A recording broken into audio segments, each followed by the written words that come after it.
This instalment of BM Wednesdays was recorded live for BMW Car Club members on April the 7th, 2021. Hello and welcome. Good evening to our first, well, my first BMW Wednesdays or BM Wednesdays with the BMW Car Club's virtual event. I am Will Beaumont, going to be hosting you this evening to our BMW and Art session. I'd like to first of all kindly thank our sponsor, the BMW Car Club Insurance provided by A-Plan Insurance. No other car manufacturer has such a close relationship with art than BMW, thanks to its art car program. So in our small little way, we thought we'd follow that mantle, take that mantle on and sort of get together the best artists in the car-based artists in the UK. We've got 4 of them. I suppose they're not actually necessarily just the best car artists in the UK, the best car artists in the world. It just happens to be convenient that they're based in the UK and in the same time zone as us, but no, they really are the best ones in the UK. So we have Tim Lazelle, who's a painter, and sort of his style, his graphic style has become synonymous with historic motorsport and Goodwood because, well, not only that, but he also competes at Goodwood in historic motorsport in his own BMW 1800 Ti, so we'll definitely talk about that. We've got Benedict Radcliffe as well. He's a sculptor known especially for his big wire-framed, full-sized wire-frame cars, which are spectacular in their sort of stunning things, and generally painted in the bright colours that sort of match the kind of 80s and 90s cars that he does. We have Ian Cook, better known as Pop Bang Colour, who he creates. He uses cars to create his art, so sort of model cars and RC cars to sort of draw on canvases and paint on canvases, and this energetic pictures, sort of as soon as you see them, you know absolutely why he calls himself Pop Bang Colour, because that's exactly that's just the motions that sort of you see from them. And then we also have Jason Fong as well, who's not just a car artist, he's also a car photographer and a designer who also makes race car liveries. So yeah, hopefully he doesn't take up writing about cars, because I suspect he'd be quite good at that and take a job from me. So well, hello everyone, how are you all doing? Oh, thank you. Good, thank you. Yeah, very good. Excellent. Right, well, what I'll do is Jason and Ian are both, as well as sort of chatting to us, are going to be doing some actual live art as well. I'm going to be drawing some cars that have been submitted by you guys. So what we'll do is we'll introduce the cars and get them started on that so that they can kind of get moving. We'll keep them, we're not going to sort of let them just work. We are going to ask them questions. We are going to get going. So if you guys who are watching have got any questions that you want to send over to anyone, ping them through on the sort of chat in Zoom, and we'll hopefully get a chance to ask everyone those questions. So, but let's get started with Ian. You are going to be drawing Graham Harm's 8 series, I believe. I think we're going to have a pic of that coming up. Excellent, fantastic. You've chosen that. It is. Yeah, absolutely, and I love anything with a pop of headlights as well. I think that's what really kind of drew me to it. So, and I haven't done one yet. So, rather than painting this evening, I'm doing what is called continuous car drawing. So, I draw the entire outline of the car without taking the pen off the paper. That's done in a couple of minutes. And then generally they take 45 minutes to an hour to create the drawing. So hopefully by the end of the session, you'll see a red car appear on the page in front of me. Excellent. This is something you've come up with sort of since lockdown, isn't it? Because your big scale art obviously hasn't been as doable. Yeah, no, so basically, yeah, so from March last year, because my studio is actually classed as non-essential retail, because it's in like a creative village in Coventry, so the whole village has been shut down. Literally, I've been down there today tidying up, getting ready for next week when we officially can reopen our doors to the public. So what I thought I'd do is actually I converted my car into a mobile studio. So I've ripped out the back seats, the boot. There's only the driver's seat left. And so yeah, so I sit backwards and draw in the car, and the plan is to take this to shows and events and create live when events do happen again. because yeah, eventually painting will come back, but at the Yeah. moment I'm concentrating on the drawings. Fantastic, great. Well, we'll look forward to seeing it all materialise. Jason, you are going to be drawing Julian Pickering's E46 M3 Cabriolet, I believe. I am. Yeah, it's a fabulous looking car. So your kind of quick drawing and stuff, and kind of live drawing is something you do quite a bit of, isn't it? Or you have done sort of during Le Mans and endurance racing and stuff. Yeah, so during Le Mans a couple of years ago, I couldn't make it to the race because the year before I promised myself that I'd go back every year to photograph it. The next year I couldn't go, and I said, well, I've got to do something to keep myself busy. So I ended up staying up for a full 24 hours and creating one artwork every hour. And since then, I've done, I think, 6 or 7 years worth of 24-hour artworks that document the whole race for that year in little drawings and paintings. So yeah, Great. Hopefully something similar tonight. Fantastic. That sounds wonderful. Can't wait to see it. Right then, well, let's get on with talking about some art. I'm going to start with you, Benedict, if that's all right. You are sort of, out of the 4 guys here, you're the only one who's a sculptor. And I suppose from a sort of heathen like me, I can sort of, I imagine the progress of turning, sort of becoming an artist, a painter as such, you know, kind of, you start off by finding a bit of artistic promise in drawing, and then kind of graduating to painting and finding your own style, sort of thing. But how do you get into being a sculptor, and how did you start doing the sort of sculptures that you do? I was studying architecture up in Scotland, and while I was studying architecture, I was a bit older. I was 22 or 23, I think, when I started. I was doing other bits and bobs beforehand, and I started working at a fabricator's up in Mary Hill, up in Glasgow, with a chap called Andy Scott, who made these horses out of wire, essentially. And I became his apprentice. And then after about 5 or 6 years, I kind of learned the trade of fabrication, welding, and all of the kind of the fiberglassing that we would do in the workshop. Stopped working there and started doing my own stuff, and set up my own studio up in Scotland, essentially. Had a few shows, and the first sculpture I made was a Subaru Impreza, which I put outside the venue because it was too big to go through the doors. And also the other piece of work I created was on a 1990s 5 Series BMW bonnet, and put a Marilyn Monroe kind of face on it. And that was a reference to, you know, Andy Warhol, pop art. I'd skimmed over the original BMW badge and repositioned it, and that became her beauty spot. So I was playing around with all of the kind of techniques that I'd learned at, yeah, that's the one. So the very serendipitous, very, you know, happily, the tear ducts became the kind of, yeah, exactly. So yeah, so there was 2 pieces of work, kind of quite different, but also stuff that I was very familiar with in terms of, you know, finding these bonnets from scrap yards or wherever, and then doing the coach work on them with body filler, which I'd seen my dad do, you know, kind of him working on cars. So it was all stuff that I'd kind of learned over the years and then put it into that exhibition, really. So were cars sort of the kind of obvious thing to create, rather than, yeah, was it always going to be cars for you? Pretty much, yeah. It was something that I was really very familiar with. You know, my dad, all of my dad's mates were, their common language was cars, essentially. So I was brought up going to Brands Hatch and kind of surrounded by my dad's mates coming over, and my uncle with their fancy cars, and they'd be in the drive kind of fixing them. So yeah, it was going to happen, essentially. Yeah.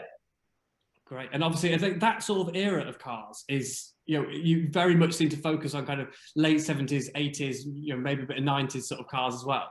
Absolutely. Yeah. I mean, I suppose I was 14 when I, you know, my friend's mate had a 325i, and my dad had fairly standard old Fiats or Volkswagens or something. And I remember going into this 3 Series, new 3 Series, and thinking, wow, you know, kind of the interior, the smell of the leather, the ways that the doors are closing, was all very exotic to what I was kind of brought up with, my dad's old bangers, basically. And then, yeah, so kind of, you know, having posters of Lamborghinis or Porsches on my wall, you know, it was all, again, it was all familiar territory, essentially. Lovely. I would say, so, I mean, Tim, you focus on kind of generally much older cars than that, and I suppose what is it that draws you to kind of, yeah, and owning an older bit and the 60s BMW? What draws you to that sort of era? Yeah, I mean, I was brought up sort of going to vintage sports car club meetings with my parents. They used to take me to hill climbs and races and smell of Castrolare, and I would have that as my air freshener in my bedroom if I could. Me too. I don't think it'd be very popular. I've tried it as aftershave, but she didn't like it. So, but yeah, no, yeah, I was very much into sort of vintage things and 50s sports racing cars, 60s GTs, and obviously you now have the BMW 1800, and obviously, you know, going to Goodwood and things like that as a teenager, I was sort of captivated by the touring cars. But yeah, I think primarily we were sort of very into vintage races. The picture there is me at Goodwood Speed Week in October. And I must admit, so that was the St Mary's Trophy. It's a brilliant car to drive. That it's a bit heavier than the Lotus Cortinas, but I do go quite sideways in it, as you can see. So giving it full commitment. But yeah, no, it's a brilliant car. It's really well balanced, and as I was saying earlier, sort of, you know, we work hard to make it all sort of corner weighted and things to keep that balance. But it's slightly frustrating, the class it runs in, because we have to run at 1,000 kilos. Cortinas and Minis are a good 250 kilos lighter, so we've got a little bit more power, and it's a mega engine that. It's yeah, quite an incredible car. But yeah, no, I was captivated by old cars. It's really interesting listening to Benedict, because actually one of my friend's dad had a 325i Sport when it brand new as well, as his like company car, and I remember going to the cinema in that. It was a grey two-door 325i, and I can you know what, it sounds very similar to the one that he then had I think he had a 1990 just incredible. Or something. Yeah, it was about 89, 90. I went to watch Back to the Future 2 in, I think. I sort of remember, yeah, and I still love that car. And he had then like a session of 525i's, I think he had a 535i and stuff. And I was captivated. You know, that was cool. I've then since had a few BMWs since as well, like road cars. I had when I was 19, I think I had a 518i, which was a terrible sort of engine thing, but actually it was great fun having a rear-wheel drive car, and it was bright red, so I looked a bit silly in it, I guess, as a 19-year-old. Everyone else is sort of in a hot hatch. Quite the opposite, I suspect. Quite the opposite. Yeah. I suppose you looked far cooler. Cool. Yeah, it was very cool, and we used to do like auto tests and things in it, so it was great fun. Auto testing is such a funny British thing, isn't it? It's brilliant.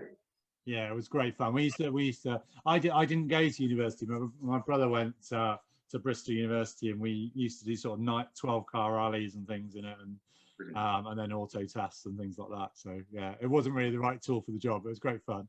Yeah, fantastic. That sounds great. I was going to say, kind of going on from sort of the kind of the era of cars that you're interested in mostly, sort of. Obviously, they're the sort of cars that you paint a lot, but sort of the style that you've developed kind of seems to sort of not quite sort of mimic that era, because it all seems very modern and kind of graphic, the colours that you use and stuff. But kind of, did that kind of style sort of naturally develop? Did it just sort of gradually become that way, or did you kind of actively go, oh, you know, I love this, I want to make it feel more like, you know, a certain way?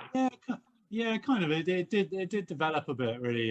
So I early on, probably early 2000s, one of my customers asked me if I could do something slightly different. And I sort of studied pop art and futurism, futurist artists in my A levels and things. And I got a B for art actually, but I did sell quite a few of my sort of works from it. And I did sort of starting to form that style kind of thing. I was quite into sort of Liechtenstein and then George Ham of like the Monaco posters and things of the 30s. And so it was a culmination of all that, and a few other sort of artists and things that sort of inspired me. And basically that style, I wanted to convey speed in the most simple way possible. They sort of rely quite heavily on perspective, and actually they take quite a long time to plan out, but they're relatively simple to finish.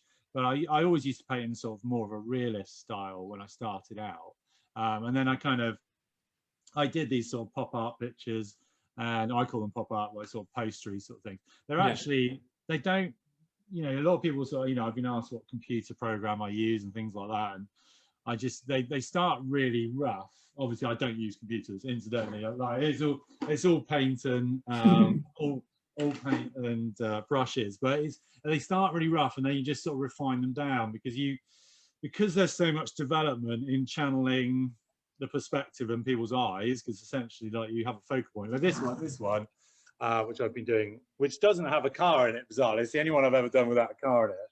It was for a French rally, and I sort of done their sort of poster every year for the last few years, and they wanted to convey the fact that it was slightly different, that not everyone in the world could participate in the rally. So actually we took the cars out of it. It was sort of Monaco, and it was based in Monaco, the rallies, but I still wanted to convey the sort of movement of the cars down through the thing. But obviously that's a really good example of how it all channels through, and actually, you know, it's all hand painted, but it goes from really kind of like sketchy to neat. You know, I just draft it in paint, so it sort of develops as it goes through. It's not like, you know, people like my friends joke and kind of like, you know, it's like paint by numbers, but like it's not at all like that. It's kind of like it really develops, so it's quite a different sort of actual process than I think a lot of people think from the sort of finished thing. But yeah, that kind of style just took off. I got loads of press coverage and do lots of posters and things for like Pebble Beach and things now. They do sort of a bit of a halfway style, but yeah, that sort of, I sort of stamped my sort of name onto that style really. So have you been to Pebble Beach, Tim? Yeah, so I paint so I paint Pebble Beach's posters. So I've been doing that since 2009. I've done it every year since. Frustratingly, 2020 I was, because they have like, well, 2 or 3, they have now 3 posters per event, and I think I'm like the first artist to do all of them in one lot. So they usually get sort of some American artists and other British artists, European artists, but yeah, so I had everything sort of lined up, so I painted everything, but they're going to use them for this year. So yeah, I go every year. So I've been going every year since about 2008, apart from when my daughter was born. I had to stay behind for that one. Seems like a very confused, obviously. Yeah, no, it's fantastic. It's a fantastic event to go to, and now sort of most of my customers are sort of US based or Far East and things like that. So yeah, no, it's stunning, and yeah, I do like, because originally when I first went there, I was a bit like, oh, there's no speed to this kind of thing. Yeah. Obviously, I went to Laguna Seca because they do the Monterey Historics. It's just quite different to Goodwood. Even there, like it's amazing. Like I tried to explain to people when they say, oh, you know, should I go? And I'm like, yes, go, because it's sort of a week-long festival of just car heaven, really. You know, you're driving along the road and there's just cars all around you. You know, you have like an F50 or something, and then you have like a Porsche 959, and then you have a 250 GTO next to you, just all on the road, just in the traffic. You know, going from event to event. You know, it's probably about 3 different events a day. So yeah, it's really cool. It's a mega event. It's very different to Goodwood, but it's awesome once you get into the groove of knowing where to go. And and all that sort of thing, and it's great.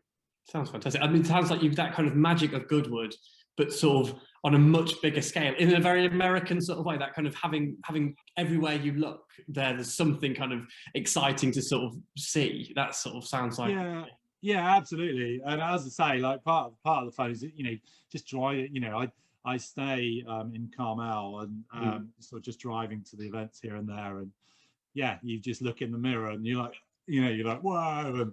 And it's quite different as well. There's the sort of car scene there, because they have like the German car show. I can't remember what that's called, but one of my friends is a judge there, and they have sort of BMWs and Mercedes, and you know, that's just one of the events that's on that day. And it's interesting being there, because they actually modify their cars a bit more than we do. You know, we're sort of very much into originality, and they've got that kind of hot rod culture, haven't they? Yeah, exactly. You know, they did have, but now it's kind of died off a bit, hasn't it? To a certain extent, the modifying scene, which was huge in the, you know, early 90s.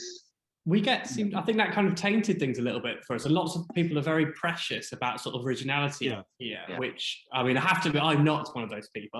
Every car I get seems to sort of somehow go through sort of modifications. But absolutely, there's a certain degree of in America where it's much more acceptable to sort of just go ahead and put your own stamp on a car. Yeah, absolutely. And I was going to say, like, one of the things is, say, we go out in the evening just to a bar and things, and all along the road are, you know, cars that are modified, you know, modern, like Ferrari 458s and things.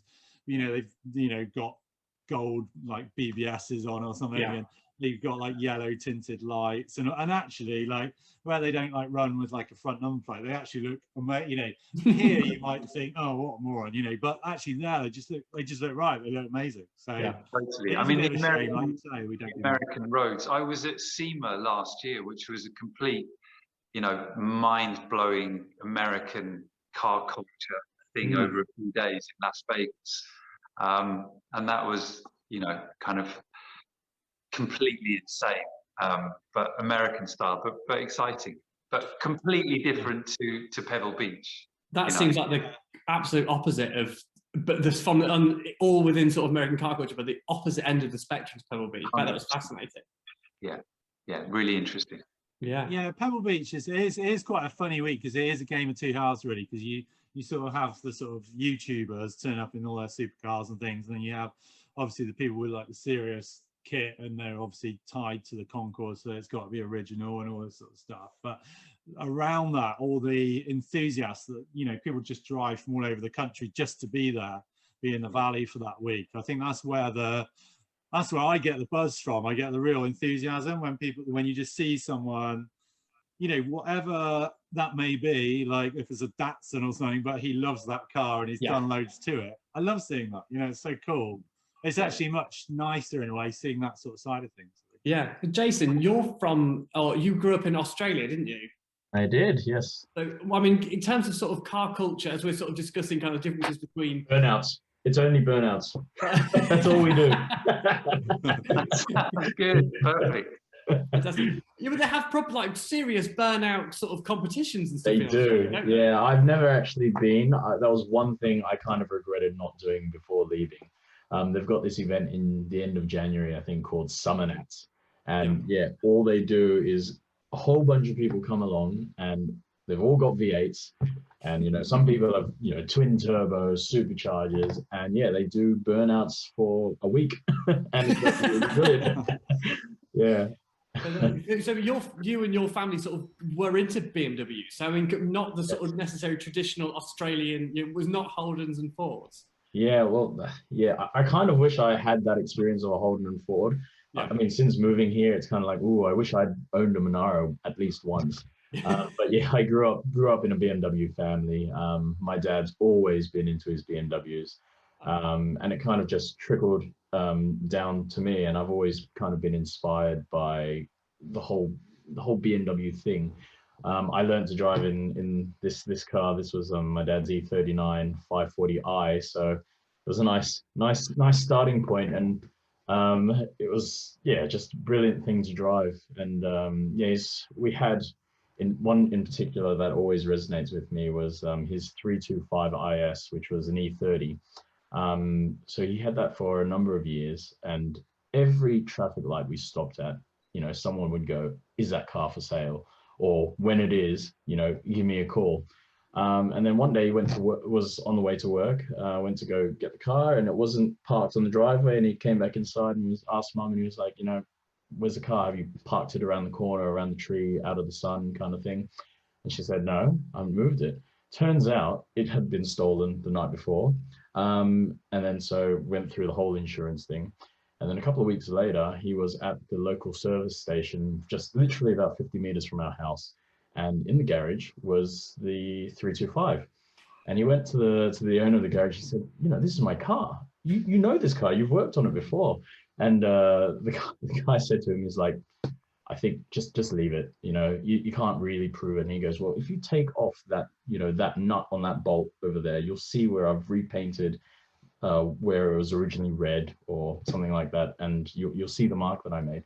Sure enough, he lifted the bolt and on the nut, and it was that color. It was his car, but it turned out that the people who had stolen it were from a criminal organization who were pretty big at the time. So we just said, "Just leave it. Just leave it. You don't want the car back." Oh man. Yeah, so it was quite cool. It was like, you know, it's a well sought after car, but you know, had the factory BBS wheels, and you know, had the whole full M kit, and it was absolutely brilliant car. But real shame that I never got to drive it. Yeah. Yeah. Oh man. So I mean, kind of bringing it back to what we were talking about before in a bit of historic motorsport. Not only have you designed a livery for a 3-litre CSL, you've also done a bit of historic motorsport yourself too. I have, yeah. So I've been very lucky enough to drive a little MGB in a couple of races. So the plan was last year to take part in the Spa 6 Hour, but unfortunately that got called off. So actually the link is all together through one person, a very good friend of mine, Simon Alexander, who owns the CSL and has been building that car for the last couple of years. And he also owns the MGB as well. So as part of a kind of group kind of team bonding exercise, we went to Spa and we did a track day, and then I took him out for a few laps in the MG, and he said, "Oh, you should join me on a race." And you know, this was just after we started designing the car, and yeah, it's all kind of come back to BMW in a way, because that's kind of what drew us together after he'd seen some of my work. And yeah, we kind of tried to come up with a design that really did justice to the BMW legacy. And of course, I was really inspired by, you know, the Alexander Korda art car.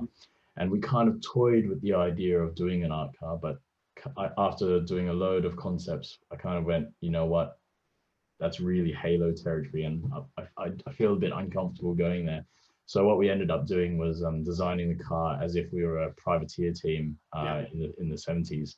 And so this was the result, taking cues from the original works cars and just kind of giving it a bit of a little revamp with our own stamp on it. So I hope to everyone that it looks okay and ticks the right boxes. It looks stunning. Look, it has that real feel of being a proper, as if it were kind of straight from the 70s, you know, feel. It's got it, and you know, kind of making most of all the lines. It's terrific, really good.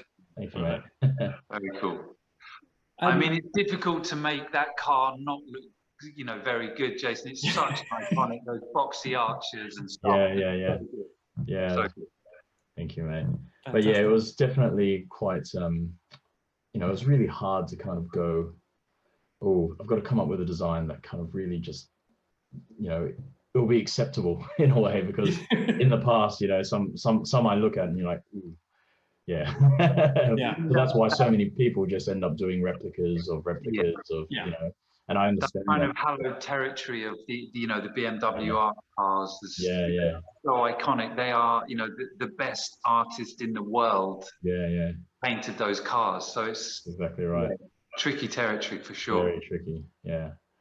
So I think we went around the right way about it. Yeah, absolutely. I was just saying, going back to you being sort of an artist and a photographer, I suppose I want, you know, when you sort of your paintings and stuff that you kind of create, do you usually work off kind of your own photos sort of thing? Is that sort of, you know, is that how you want to, how you work, how best you do? Yeah, I mean, was kind of accidental, to be honest. I never liked photography when I was young. I always thought it was cheating, because I was like, look how many hours I've spent on this drawing, and you just take a photo with your, with a finger, click of a shutter. But then when I went to high school, I needed reference photos, so I kind of started getting into photography. And then I just saw it as a really valuable tool that I could use as part of my arsenal to kind of create imagery. And then I moved over here, really got into historic motorsport, also kind of by accident. And it now turns out I've got a massive archive of photos I can use. So it's all kind of all worked together in a way. Fantastic. Yeah. Well, that's excellent. Cool. Yeah. So I have a chat with Ian if you're, before you get too stuck into stuff. So Ian, when now you're working sort of on a much smaller scale and and generally in a smaller environment, do you feel like, do you feel kind of as comfortable sort of generally working in this sort of this scale? Yeah, it's a funny one because for 15 years I've been used to being on the road at, Goodwood, Silverstone, Brands, British Touring Car. I love places like Chelsea, Walsh, and Prescott. Those real kind of iconic venues, and that are full. Like being in the paddocks and surrounded by stuff. And when COVID hit, and literally it was at the point in March when all of us are getting ready to go out on the road. We're getting ready to be out there once again. And it was kind of like, how do I convert what I do paint wise into a smaller scale and also make it so commercially they sell. And also it's much more personal. Like, I love doing the big stuff. But not everybody's got a big space at home to house them. Like when you're talking about a 2.5 meter 2.5 meter by 1.2 meter size piece, you're generally looking for somebody who's got a private garage, brands, manufacturers. But a lot of the manufacturers, they all working from home, so there was no manufacturers to look in an office to go, oh, we've got a wall that we want to make colourful. So it's been, I've really enjoyed the process, and what I've really enjoyed is the conversations that I've had. Generally, whilst I draw, I talk to somebody whilst creating. I've spoken to Jason whilst doing one for him, one with him, and that's what I've really enjoyed. So now I'm up to 867 of them in a year. Wow, excellent. And generally I've done. In 15 years, I've probably done about 600-700. So I've done more drawings in a year than I've done paintings in 15 years. But they are much, much smaller. There's the start of this one. Hopefully you can see that on the screen. You can see the start of it at least. It's in terms of setup, it's quite similar because I have, when I'm painting, I have all the paints in front of me and I have all my pens in front of me. I have the canvas, in front of me like this. So I've kind of set it up very much like how I paint to how I draw. And the style is quite, there's a crossover in style as well, because it's that kind of like, I'm not looking for accuracy. It's kind of very, you're looking for that kind of, I call it like static movement. Like the vehicle looks like it's moving on the canvas or over the paper. I've really enjoyed it. Much as I've missed, we talk about, Tim was talking about events earlier. Like we all have that buzz of, particularly creatives at events, and we're, excited about, that next commission, that person stumbling across your stand or commissioning you at that event. So it's been, real change trying to do that. But once these are scanned, I can then enlarge them as well, so they can be put onto merchandise and mugs and all that kind of stuff. So it's a whole different ball game in terms of what I do with the drawings to what I do with the paintings. Yeah. So I mean usually, so in an event, usually you'd be, if someone was in an event seeing you, you'd be there having, throughout the event, the art would sort of start to appear. You'd be starting from a big blank canvas, and you'd be kind of working on it and sort of adding the paint and sort of creating it as you're there and stuff like that. And I mean, and I mean this in the absolute utmost respect and with the, you know, genuinely seriously, how much sort of do you think sort of that kind of idea to do that was sort of inspired by, because I think you're possibly the same sort of age that I am, maybe, Neil Buchanan and his big art attacks? Yeah, I think, yeah, for me, it's always been, yeah, yeah, that kind of, yeah, I mean, yeah, two things about, yeah, about artists and influences. You know, I grew up in an era of YBAS, like the young British artists, so like things like Hurst, Emin, the Chapman brothers. You know, they were the influences that I was at university going, right, how do I go about getting my stuff out there? Yeah. And very much, you know, it was about media. So, yeah, I didn't learn this at uni, but as soon as when I started painting with cars, that was 2006, 2007. And I when after uni, you particularly when I went to Winchester, I got a first class honours, in painting. But after that, it was kind of like, well, good luck. There was no. It was kind of like there wasn't like, and I came back to Birmingham and with my lived with my parents, and they were like, well, you need to get a job. And I was like, but I've got a degree. Yeah, I'm an artist now. And they're like, yeah, well, you need to get a job. So I did bar work and I taught for a little bit. But being a teacher, I was like, I'm always going to be an artist. Like I wanted to be an artist. So I very much used my teaching as like, it was almost like, I'd introduce and talk about how I did my artwork and how the students could do theirs. Yeah. But also, kind of, I also knew that, from the likes of, Hurst and Emin, and they used the media. They used, their stuff was about shock and awe, and that's what I was like, right, I've got to talk to the media, because this is before Facebook, Twitter, Instagram, social media.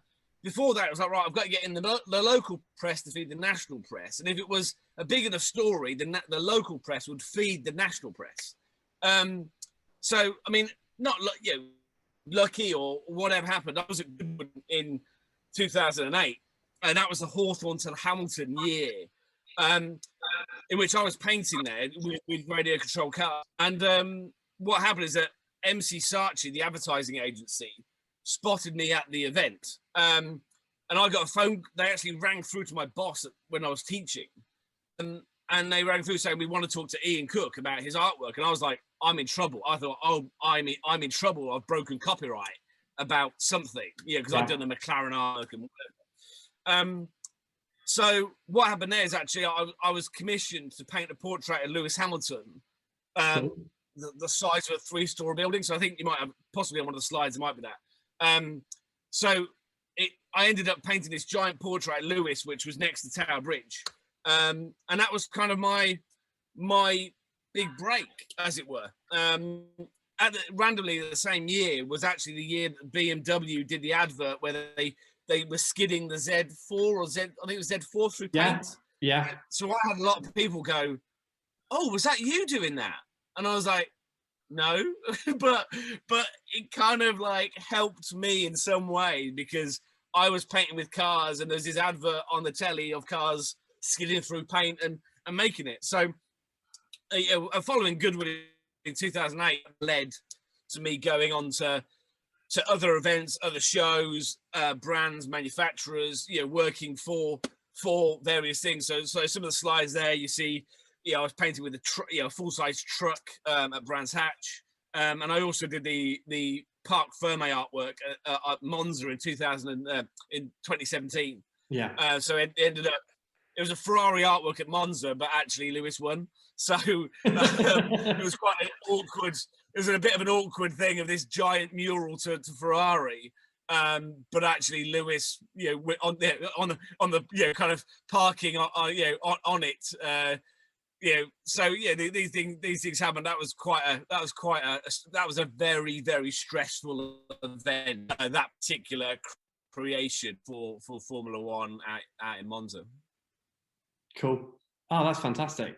I mean, so I suppose we've got to have a look at some of the questions we've got coming through, and we've got some really nice ones. One particularly, obviously, that for all of you to sort of answer in turn would be sort of, is there any, are there any cars particularly that always jump out to you as artists? I suppose from a little bit, are the ones that are, the ones that are perhaps easier to draw, or the ones that are maybe more of a challenge, or the ones that just sort of you're always drawn to sort of creating? I mean, Benedict, is there one for you that you always get, you sort of come back to? No, not really. I mean, the 80s ones, the kind of the boxier ones with the straight lines are easier to produce than the slightly curvier lines. Mm. Because representing a really tricky curve with one line can be quite tricky. So, the kind of the Delta that I've done, I'm working on the Stratos behind me, these are all lovely cars with kind of very sort of hard edges, if you like. Mm. But the way that I produce them, there is a kind of delicacy in terms of making them not too hard. But yeah, so as long as it's not a Ferrari 250 GTO, I'm fine, basically. Although I did do an E-Type, which was reasonably successful, but the boxier the better for me. Do cars with more sort of detail, are they easier to do, or cars that sort of, what's the best thing to do in some respects? Cars with more detail or less? Really. I love some of the I don't know if you can kind of see in the background, some of the details in there. I love, doing kind of bonnet catches, or door handles or wing mirrors or something. You can have real fun with bending the 10mm steel.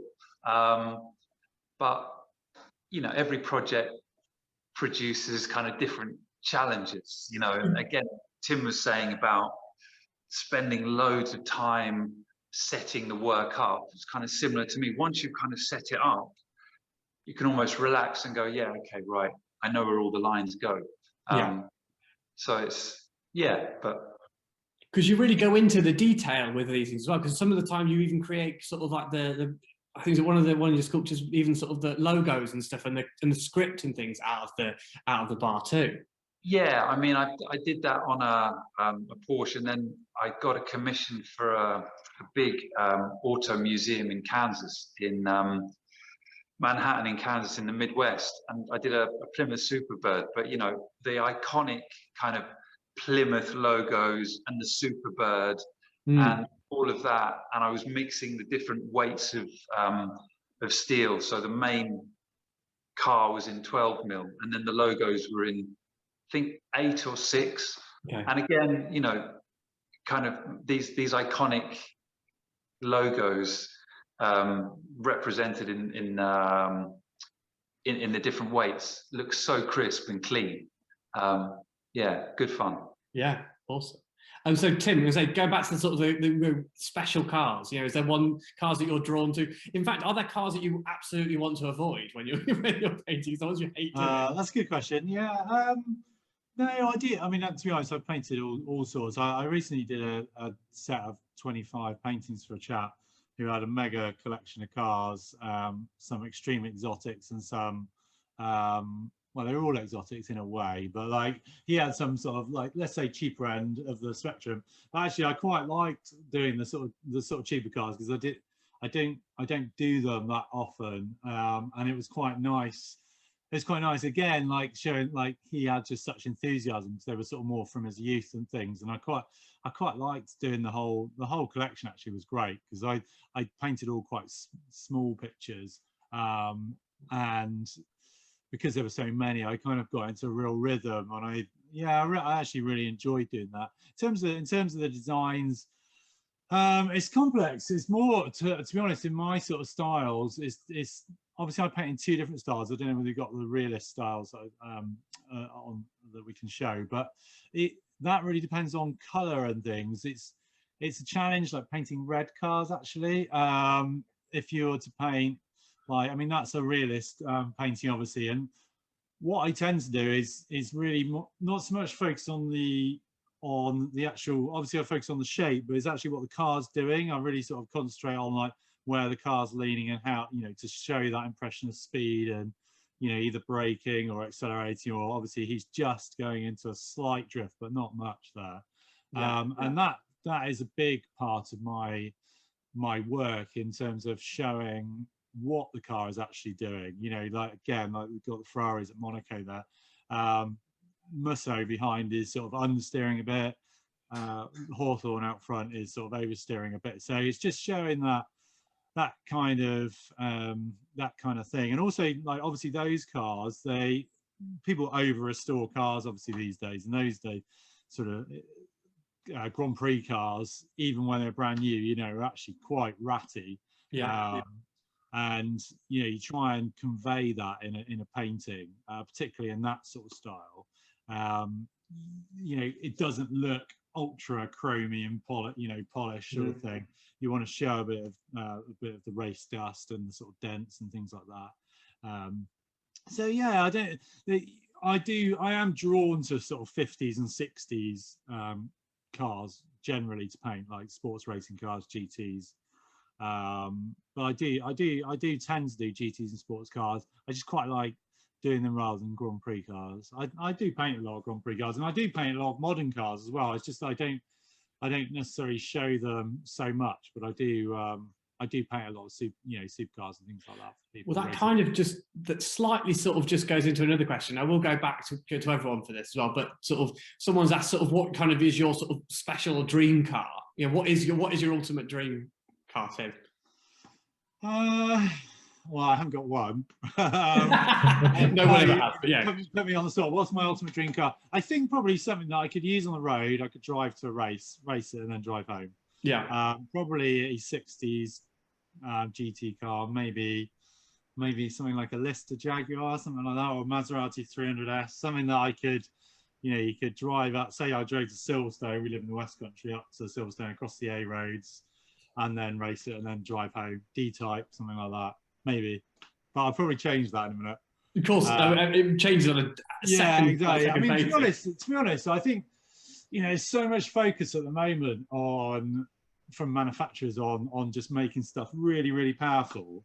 And actually, to drop in the BMW, which I think was someone's question, what's your daily driver?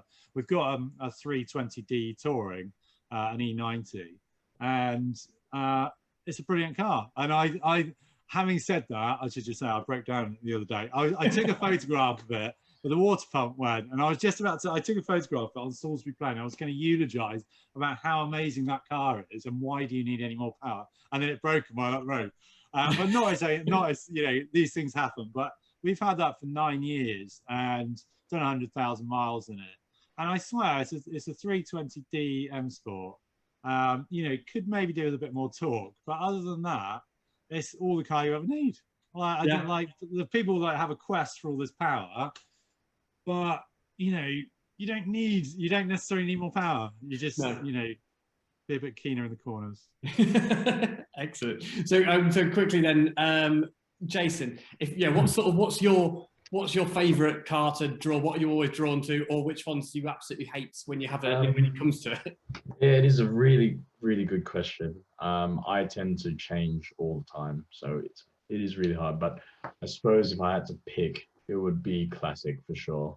Anything from vintage, I think even vintage Bentleys, I feel like kind of work really well with kind of the oil paints that I use.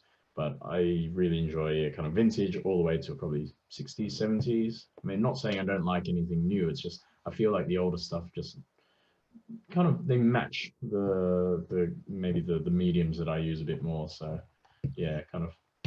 And are they also kind of the cars that you lust over and dream of owning? Yeah, I suppose so. I think not to be cliche, but they have soul, don't they? Even in design, they weren't designed through CAD. There was a human being there who did it with a pencil or a pen, and that kind of resonates with me of just kind of having something that has a little bit more than just, it's not just an object. It's just, it's got something to it. Yeah, and your daily driver, what do you normally do? Because you've also got a fairly special car as well. Yeah, I've got Seat Leon, which is the work rig, but I've got a little MX-5, which I was really, really close to selling it recently for an E46 M3. And you know what? I think I'll be kicking myself in a few years because I haven't bought one, and that's why I've actually picked to draw Yeah. Julian's. This is it so far. Oh, excellent! Looking great. Because they are lovely cars. But yeah, I've got a little MX-5 with individual throttle bodies, which just got put on. It's about 225 horsepower, and just took it out for its first shakedown yesterday around Thruxton, and it was absolutely mega. Chasing BMW M3s, funnily enough. Can't go to a track day without there being plenty of M3s. Exactly right. Yeah. Excellent. Ian, so go on and quickly, so you're currently sat in a Chevy Spark. But go on, what cars do you like? My relay Spark. Yes. No, any other person than me, this car is pretty useless. So yeah, so in terms of, I mean, I own a Morgan three-wheeler as well, and what else have I got? Morgan three-wheeler, and I've got the Chevette is in build as well. Yeah, so that's currently is it being painted at the moment, or has it been painted? Yeah. So we're just deciding, a bit like saying about overly kind of restored cars. So I mean, this was a kind of a family heirloom type situation where, I thought it would be quite easy to get it back to, but unfortunately it was a right old rust bucket because it's 1977 Chevette and everything in 77 seemed to not like the English weather at all. So now it's become full-on restoration. It's at a place where they normally build concept cars, so they're doing an amazing job to put it back to the right. But I think we're deciding on there's a really nice Saab brown that is like an metallic-y reddy brown. So I think that's the colour that's going to go back to. Plus, it's kind of part of the GM family. So yeah. I mean, it's not like an amazing garage I have. It's just that some cars are practical in terms of what I do with them. And the other one, the Chevette is just, it's happened. I've gone too far with it for not to go the full hog. That's the problem. I know how that feels very much, and I like the fact it's going to be in a proper sort of 1970s brown. That sounds absolutely perfect. Wonderful. Yeah. Well, I did like an April Fool's though last week, and I kind of paint splattered it. I did like, this is the color. I'm revealing the color of the car. And then everybody on Instagram was like, "Oh, that looks amazing. It's got to be that." And I'm like, "Oh no, that was." And I kind of showed Andy at Vital yesterday is this possible? And he was like, you could just see his head going, "Oh, I wanted it to go back to this is a headache. This is a headache." So yeah, we shall see. That's work in progress. It's work in progress. Excellent. So I'd say we've gone. So we kind of, when we were going over cars, we sort of skipped over the fact that your entire collection, then Tim. So you've got two BMWs. It turns out. Do you want to have? Your 1800 Ti is just in another room, isn't it? See if I can go and find it. I was just going to answer a question because someone said, "Did anyone want to be a car designer?" And actually, Jason hit on. That actually, it's really important. I think that's why I'm drawn to old cars, that they were clearly drawn by a pen, and I think that's why they do definitely have soul. But yeah, here's the BMW. So it's the TVR. So I've got an old TVR Grand Tourer as well. That's not here. I've unfortunately, as I said to the guys earlier, I've gone down the trying to find more power route. So yeah, it's a dangerous slippery slope. But yeah, no, it's got a few battle scars. This is from Goodwood. So if anyone knows where I can find an indicator, I need one. But yeah, amazingly, I span it just on the outside of St Mary's and got clouted by a Lotus Cortina. But we're not blaming Marino for that. Oh no, it wasn't. Well, I should do really. No, he So I shared the car with Marino Franchitti, and he drove it on the Saturday, I drove it on the Sunday. But I have to say, he was extremely careful with it. And he retired actually because we had a problem with the MSD box and the distributor. So I had help from the lovely Jordan Andrew Jordan and Mike Jordan family. Oh. Great one to get us going. And yeah, it was a very eventful race that I broke down on the outlap and then had to work my way through, and then I ended up doing like a 360-degree spin in the race as well. Oh dear. But yeah, you can kind of see where yeah, I painted the numbers on, which is quite cool, which is kind of, you know, what they would have done back in the day. So Yeah. I kind of like to do that. And this car was registered in Finland as well, so I've managed to, I couldn't track down the original registration plate, but these are original Finnish numbers. And so yeah, so Iffy won, which my race was a bit iffy in the end. But no, it's really cool. It's really cool car. So if I can show you inside, it's very sort of race spec. I don't know if you can see that, but yeah, it's all. It's so. It's as I say, it's got brilliant balance. It's amazing to drive, and it's got massive inlet. Carburetor inlet, so it sounds incredible, and yeah, it's superb. It's absolutely fantastic to drive. I love it. Wonderful. It's very manic in that kind of racing environment compared to, say, like the TVR runs in sort of more of a, I don't know, gentleman drivers. The touring cars are a bit like, you know, it's very much door to door. So like I was quite happy with that. I actually had it all in one piece pretty much when I got back. Fantastic. So Benedict, we didn't quite, I missed you out on the sort of, what was your dream car question? So, I mean, if you... Very quickly, I think possibly F40 or maybe M3, E30 or RSR or something like that. Yeah. You know, all classics, but probably F40, I think. It's a very iconic car. Yeah. Yeah, so nice. Yeah, I mean, that would, yeah, it's my poster car, certainly. I mean, I know we're on a bit, we should be talking about BMWs, but I mean, E30 M3 would be up there, but yes, I think we can all sympathise a little bit with an F40. I mean, but the M3s, you know, E30s are so iconic, but now horrendously expensive, you know, and so tricky to get parts. But yeah, I mean, it would be lovely to have a stable full of cars, obviously. But yeah, those three would be probably my top three. Yeah. What do you own now? Have you got? I've got a Subaru Impreza. Oh, lovely. Which I took around Goodwood probably a couple of months ago, which was fun. And I've got 2 or 3 motorbikes which I play around with. But I've got an Isuzu Trooper as well, workhorse. Yeah, I've got kind of motocrossers and yeah, but nothing too fancy. But yeah, the Subaru is fun. I can leave it outside on the street. It's street parked in central London, and yeah, it does the job. What year is it? Fun, I imagine.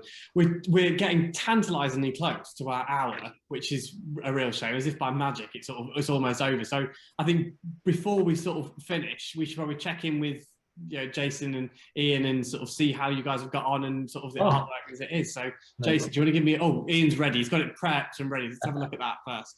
Let Jason first. Go, Jason. Right. Sure. This is me. Oh, excellent. Brad, fantastic. More of a design kind of sketch of this one rather than a painting, but yeah, fantastic car. Love it. That was great. Wonderful. Thank you very much for that. No problem. Hey, we're going to get, I think we'll get them out. I don't know whether we'll get them, so get them out to the owners and stuff. We'll get proper pictures of them and stuff. So lovely. Excellent. Ian, you want to show us that 8 series? There we are. I hope you can see that on the screen now. Fantastic. Oh, that's fun. That's wonderful. Yeah, really cool. Nice one. Great. Well, I mean, yeah, I thought, well, that's absolutely excellent. So we've got another BM Wednesdays event that's happening in 3 weeks' time, sort of tied in, as we can see with Andy Warhol there doing a BMW art car. The BMW Museum are going to give a tour around the museum, which will include having a look around the M1 art car. So that's going to be in 3 weeks' time on the 28th of April. So again, yeah, I'll say thank you very much and goodbye, and hopefully see you at another one. Thank you very much.